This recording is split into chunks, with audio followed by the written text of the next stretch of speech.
4 முனை போட்டி 40 முனை போட்டின்னு எத்தனை முனை போட்டின்னு எத்தனை உருட்டினாலும் இங்க 2 முனை போட்டி தான். ஒன்னு டிவிக்கு இன்னொன்னு டிஎம்கே. നമസ്കാരം.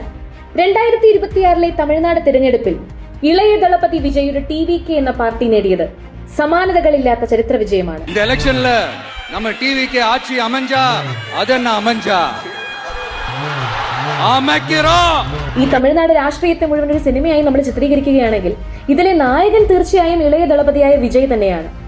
എന്നാൽ ഈ മെഗാ ബ്ലോക്ക് ബസ്റ്റർ വിജയത്തിന് പിന്നിൽ പ്രവർത്തിച്ച 2 സംവിധായകരുണ്ട്. ഒന്ന് ജോൺ ആരോഗ്യസ്വാമി, 2 ആധവ് അർജുന. இவங்க சொல்றாங்களே 200 தொகுதிகள் 270 தொகுதிகள் கிடையாது. கிரவுண்ட்ல ஒண்ணும் கிடையாது. பல தொகுதியில டெபாசிட்டே கிடையாது. ടിവികെയുടെ ചാണക്യനെ ഉറക്കെ വിശേഷിപ്പിക്കാവുന്ന ജോൺ ആരോഗ്യസ്വാമി JPAC പേഴ്സണ എന്ന തന്റെ പൊളിറ്റിക്കൽ കൺസൾട്ടൻസിയിലൂടെ ചെന്നൈയിൽ 24 മണിക്കൂറും പ്രവർത്തിക്കുന്ന ഒരു ഹൈടെക് വാർ റൂം സജ്ജമാക്കി. 70,000 ബൂത്ത് ഏജന്റുമാരെയും അതുപോലെ ആപ്പ് വഴിയുള്ള പൊളിറ്റിക്കൽ പ്രവർത്തനങ്ങളെയും പ്രചാരണങ്ങളെയും എല്ലാം അദ്ദേഹം ഏകോപിപ്പിച്ചു. BJPയെ ആശയപരമായ ശത്രുവായും അതുപോലെ DMKയെ തങ്ങളുടെ രാഷ്ട്രീയ ശത്രുവായും ചിത്രീകരിക്കുവാൻ അദ്ദേഹത്തിന് സാധിച്ചു. தூய சக்தி டிவிகேவுக்கும் தீய சக்தி டிஎம்கேவுக்கும் தான் போட்டியே.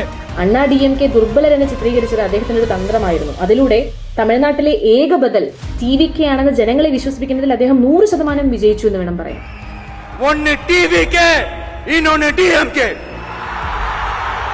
മറുവശത്ത് ഗ്രൗണ്ട് ലെവൽ പ്രവർത്തനങ്ങൾക്ക് ചുക്കാൻ പിടിച്ചത് election management general secretary Aadhav അർജുനയാണ്.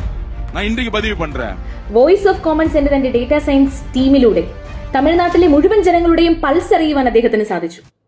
ആവേശഭരിതരായ Vijay ഫാൻസിനെ അച്ചടക്കമുള്ള രാഷ്ട്രീയ പ്രവർത്തകരാക്കി മാറ്റിയത് ഇദ്ദേഹമാണ്. ഈ മികവിന് ഒരുപക്ഷെ മുഖ്യമന്ത്രി നൽകിയ സമ്മാനമായിരിക്കാം അദ്ദേഹത്തിന്റെ ഇന്നത്തെ ക്യാബിനറ്റ് മന്ത്രി സ്ഥാനം.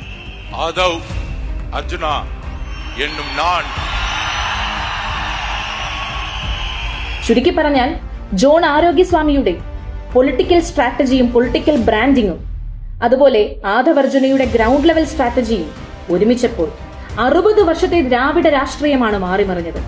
ചരിത്രം തിരുത്തി കുറിച്ചുകൊണ്ട് വിജയ് തന്റെ വിജയഗാഥ രചിക്കുകയായിരുന്നു. നന്ദി.